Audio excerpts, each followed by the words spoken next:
Welcome back to Misunderstood. I'm your host, Rachel Yucatel. Okay, guys, so if you love gossip, celebrity scandals, name dropping, and behind the scenes scoop, you're going to love this episode. I had the pleasure of talking to AJ Benza.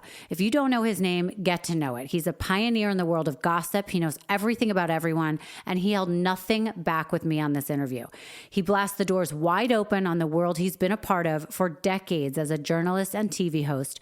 No one is off limits today. No story too controversial. You do not want to miss it. So get ready for AJ Benza.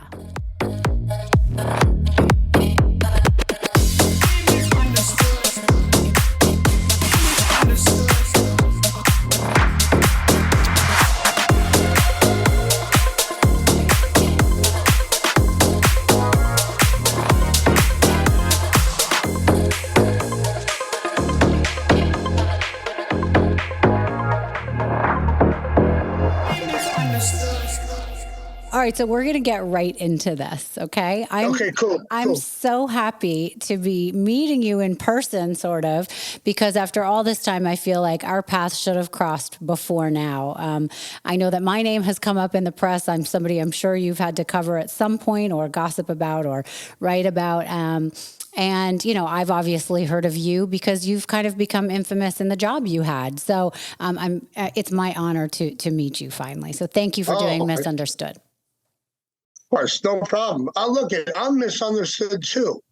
So I get the title, I get the whole premise. Yeah, I thought we would have met because of my days in nightlife. And I don't know why we didn't meet. I assumed we would have met at some point in New York or Miami or I don't know.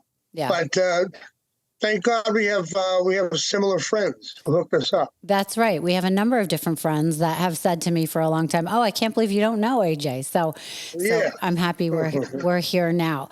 So I want to establish for people listening, because obviously you're part of my generation, basically, and I know where you came from. But tell me a little bit about your childhood and how you got into wanting to be a journalist. Well, I think I just always wanted to be heard and remembered, to be really vain about the whole thing. I was always writing as a kid, always performing as a kid with my family. And when I got into, I went to college, got my journalism degree, but I always wanted to be an actor and, you know, just get some work acting. But I got married young and then divorced 5 years later. Once I got divorced, at 31, my whole life changed. I moved to Manhattan from Long Island, got a great apartment in the West Village, and I landed a job at the New York Daily News, where I spent about 7 years there covering gossip. I was the top gossip columnist at the New York Daily News in the 90s. And the 90s were just exploding with gossip, from the Menendez brothers to Michael Jackson to, Tanya Harding. It was endless. Yeah. And I made my name on a lot of TV shows that covered that sort of thing. But yeah, I always love words. I love writing, and I hate to sound like an idiot, but I always think I have something important to say. So that's why I wanted to talk to people for a living. So this podcasting thing is perfect for me. I get to write and talk and get my points across. Right. So what do you think made you attracted to entertainment news and scandals and gossip as opposed to like politics or something? My mother used to read the gossip columns when I was young as a kid. She'd read Rhoda Barrett. I don't know if you know that name. Yeah. Liz Smith. And she always would read them out loud. I don't know why. But because I loved actors in Hollywood so much, I wanted to be around them. Yeah. And when I moved to LA in '97 for my TV shows and some movie work, and then I was in that field of people. But doing gossip in New York City was really what got me to Los Angeles. I had a big name in New York City of covering all sorts of trials and tribulations and scandals of people. I mean, I would have written about you constantly, to be honest. I mean, it's tremendous story. But when you had your scandal, I wasn't writing anymore. Mm-hmm. So, but I've always loved secrets and scandals and gossip, and I got really good at it. I have very good sources. I have a lot of people that I talk to on a daily basis, and there isn't really a story I can't track down. Right. To this day, I just have an intuition of a reporter and dogged determination. Mm. But acting, movie stars were very attractive to me when I was younger. Mm. Yeah. So how did that work though for you? Do you feel like you started to become friends with some of these people that you were covering stories about them? Did that ever affect you being able to write a story in a fair way? What happens is, for a long time I wasn't, but I was like, look, most gossip columnists back in the 90s, there was about 15 of us in the country, I swear. Mm-hmm. It was like hardly anybody was doing gossip. Now there's thousands of people. But I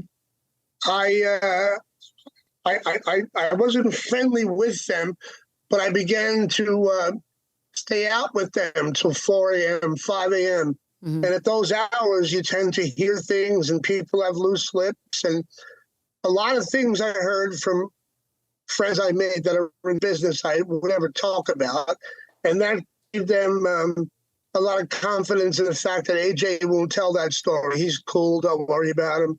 And I still have stories like that I haven't said. Right. But after about 7 years of doing it, you feel dirty. You've been dragged through the scandal sheets. You just want to take a shower every day. Yeah. It's not a fun place to be. Well, so go ahead. No, it's just, I was really good at it. But what you asked me is very important. Once I was there long enough, I became friends with them and went to their houses. And now you're in Sylvester Stallone's house, or you're making a movie with somebody. Then my job got difficult. Yeah. So I knew I had to split. And then lo and behold, Los Angeles did a TV show for me. And I was gone from gossip in 97. And I went about 10 years or so doing television and movies, probably more. But then the last 6 years, I've been doing my podcast because so many things were coming up, from Harvey Weinstein to Donald Trump, both of whom I know very well. Mm-hmm. And I said, I got to get back in this. I just know too much about these people. Right. And that's why I started the podcast. So I have a couple questions from what you just said before. Was there anyone you felt like ever was a source that really screwed you, that kind of wanted to narrate a story or get a story out there and you found out that was incorrect? Or was there someone also that you've really protected and you feel like after all this time you really shouldn't have protected them and a story should have come out? Thanks for watching so far. If you like what you see here and you want to finish this episode, please go onto my new Patreon, which is www.patreon.com/misunderstoodwithrachelYucatel.